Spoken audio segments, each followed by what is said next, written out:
नमस्कार, स्वागत है आपका हमारे चैनल पर। मैं हूं आपके साथ शिप्रा सैनी।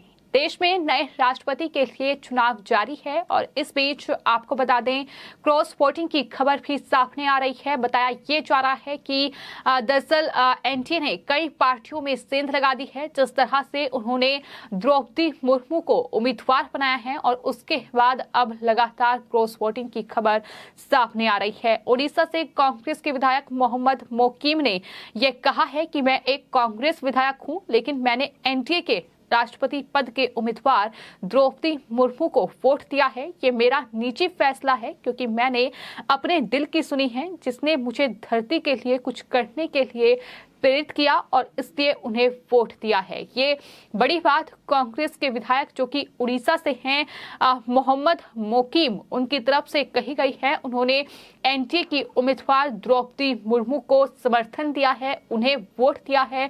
और सिर्फ उड़ीसा ही नहीं, बल्कि इसके अलावा देश के कई राज्य, फिर चाहे बात गुजरात की जाए, चाहे बात आंध्र प्रदेश की जाए, इसके अलावा मेघालय से लेकर गोवा और गोवा से लेकर उत्तर प्रदेश, हरियाणा तक ये खबर सामने आ रही है कि तमाम जो विपक्षी दल हैं, खासतौर पर जो यूपीए के सहयोगी दल इस राष्ट्रपति चुनाव में हैं, लेकिन उन्होंने भी क्रॉस वोटिंग की है। इसके अलावा आपको बता दें, गुजरात से भी जो एनसीपी के विधायक हैं कांथल एस जडेजा, उन्होंने भी पुष्टि करते हुए ये साफ तौर पर कहा है कि उन्होंने एनडीए के राष्ट्रपति पद की उम्मीदवार द्रौपदी मुर्मू को ही वोट दिया है। ये बड़ी बात, बड़ा दावा उनकी तरफ से किया गया है। तो राष्ट्रपति चुनाव में ये क्रॉस वोटिंग की खबर है जो लगातार सामने आ रही है। क्या ही एनडीए ने किस तरह से विपक्षी पार्टियों में सेंध लगाई है, ये कहीं न कहीं बड़ा इशारा करती है। जिस तरह से अब खुद के विधायक और सांसद ये दावा कर रहे हैं कि उन्होंने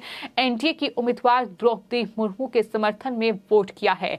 इसके अलावा आपको बता दें, उत्तर प्रदेश से भी बड़ी खबर सामने आ रही है। उत्तर प्रदेश से समाजवादी पार्टी के विधायक ने क्रॉस वोटिंग की है। उत्तर प्रदेश में समाजवादी पार्टी के बरेली जिले से भोजपुरा से समाजवादी पार्टी के जो विधायक हैं शहजील इस्लाम, उन्होंने राष्ट्रपति चुनाव में क्रॉस वोटिंग की है, द्रौपदी मुर्मू के समर्थन में वोट किया है, उन्हें वोट दिया है। तो ये बड़ी खबर है। जाहिर तौर पर चूंकि उत्तर प्रदेश में भी राष्ट्रपति चुनावों को लेकर सियासी गहमागहमी काफी देखने को मिली। जिस तरह से विपक्ष ने जो साझा उम्मीदवार है वो यशवंत सिन्हा को बनाया, और वहीं समाजवादी पार्टी के जो राष्ट्रीय अध्यक्ष हैं अखिलेश यादव, उनकी तरफ से ये ऐलान किया गया कि वो यशवंत सिन्हा को अपना समर्थन देंगे। लेकिन वहीं जो अखिलेश यादव के चाचा हैं शिवपाल यादव, उनकी तरफ से साफ तौर पर ये कहा गया कि वो एनडीए की उम्मीदवार द्रौपदी मुर्मू को ही समर्थन करेंगे। और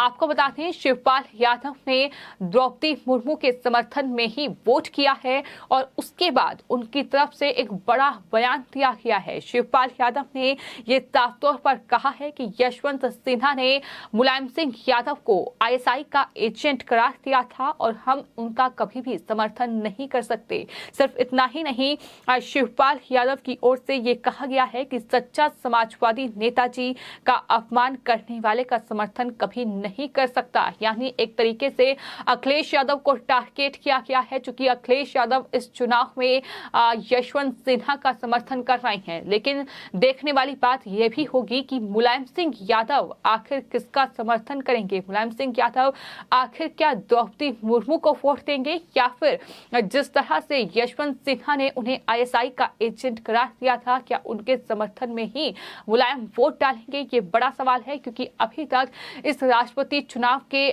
बारे में उनकी कोई टिप्पणी सामने नहीं आई है। इसके अलावा बात अगर हरियाणा की जाए तो हरियाणा में भी खबर सामने आ रही है कि कांग्रेस के जो विधायक हैं कुलदीप बिश्नोई, जिनकी बगावत पहले भी देखने को मिली है, राज्यसभा चुनाव में भी कुलदीप बिश्नोई ने कांग्रेस पार्टी के खिलाफ नाराजगी जाहिर की थी।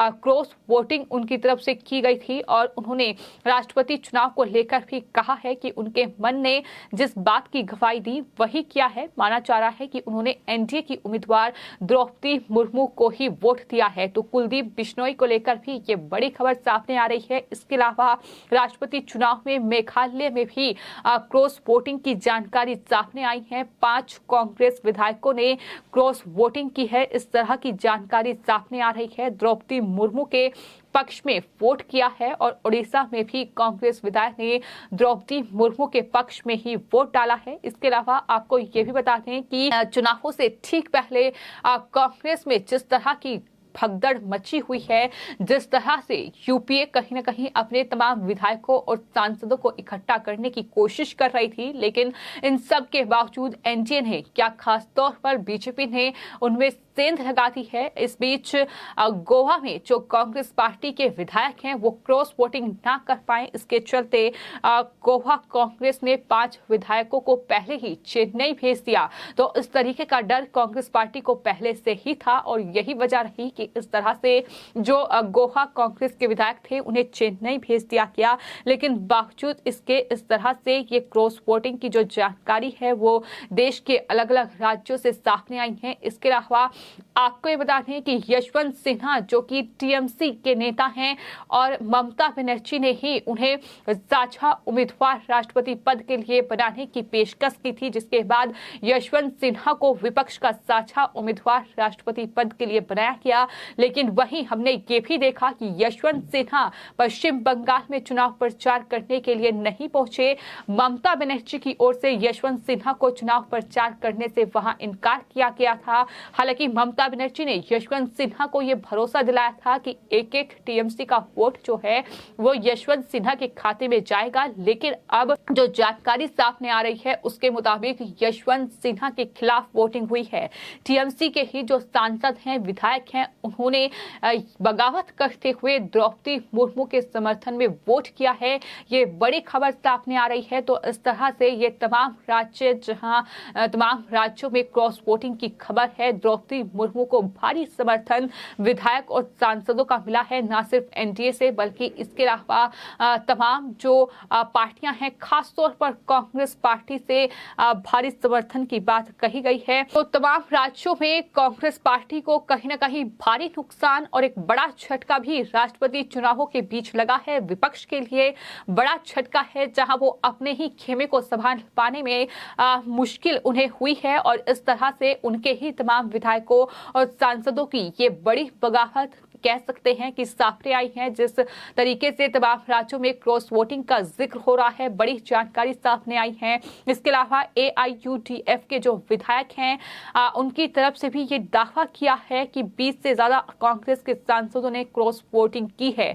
आपको बता दें कि असम से एआईयूडीएफ के विधायक करीमुद्दीन बारभुइया ने यह दावा किया है और कहा है कि असम में कांग्रेस के विधायकों ने क्रॉस वोटिंग की है। साथ ही करीमुद्दीन के मुताबिक कांग्रेस ने रविवार को बैठक बुलाई थी, लेकिन इसमें सिर्फ 2 से 3 विधायक ही पहुंचे थे, सिर्फ जिला अध्यक्ष ही मीटिंग में पहुंचे। इससे साफ होता है कि कांग्रेस के विधायकों ने क्रॉस वोटिंग की है। इतना ही नहीं, उन्होंने दावा किया है कि कांग्रेस के 20 से ज्यादा विधायकों ने क्रॉस वोटिंग की है। उन्होंने कहा कि परिणाम आने के बाद आपको नंबर का पता चल जाएगा। ये बड़ा दावा उनकी तरफ से किया गया है।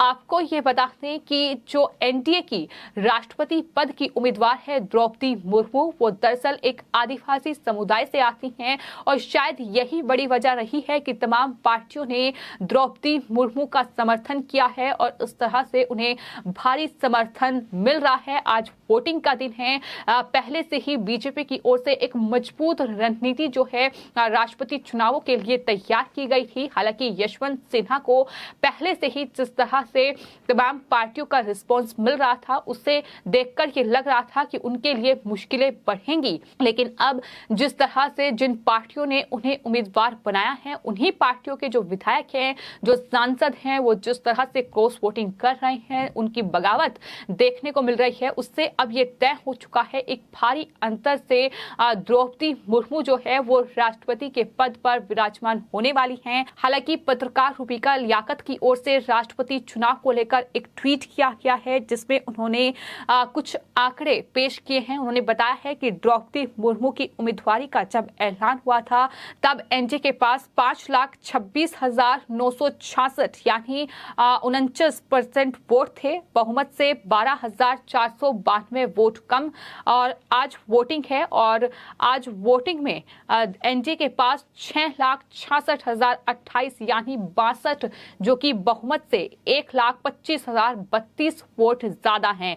यानी जो आंकड़ा है वो किस तरह से बढ़ा है, जाहिर तौर पर ये तमाम नेताओं की बगावत का ही नतीजा है, विधायकों और सांसदों की बगावत का ही नतीजा है कि एनडीए की उम्मीदवार द्रौपदी मुर्मू के पक्ष में इतना ज्यादा वोट आज पड़ा है। क्योंकि पहले जो आंकड़े कहीं ना कहीं लगाए गए थे, जो अनुमान लगाया गया था, ये माना जा रहा था कि एनडीए के पास 5,26,966 यानी सिर्फ 49% वोट थे, लेकिन अब एनडीए के पास 6,66,028 यानी 62% वोट हैं। तो ये आंकड़े अपने आप में बताने के लिए काफी हैं कि किस तरह से विपक्ष को एक बड़ा झटका लगा है और वहीं प्रधानमंत्री नरेंद्र मोदी और बीजेपी की रणनीति ने काम किया है। हालांकि उनकी तरफ से ये भी लिखा गया है कि अभी तो वोटों की गिनती होनी है और 62% से 65% भी ये आंकड़ा हो सकता है, क्योंकि 21 तारीख को नतीजे सामने आएंगे। वोटों की गिनती अभी बाकी है। हालांकि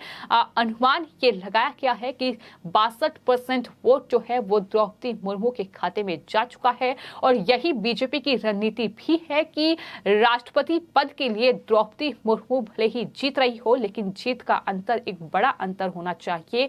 यही रणनीति तैयार की गई थी और अभी भी आपको बता दें चुनाव चल रहा है, लेकिन इस बीच ये तमाम अलग अलग राज्यों से ये खबर सामने आई है कि एनडीए की उम्मीदवार द्रौपदी मुर्मू के समर्थन में मतदान और हर पार्टी में सेंध लगती नजर आ रही है। फिलहाल आपकी इस पूरे मामले पर क्या राय है, हमें कमेंट बॉक्स में जरूर लिखें और चैनल को सब्सक्राइब करें। धन्यवाद।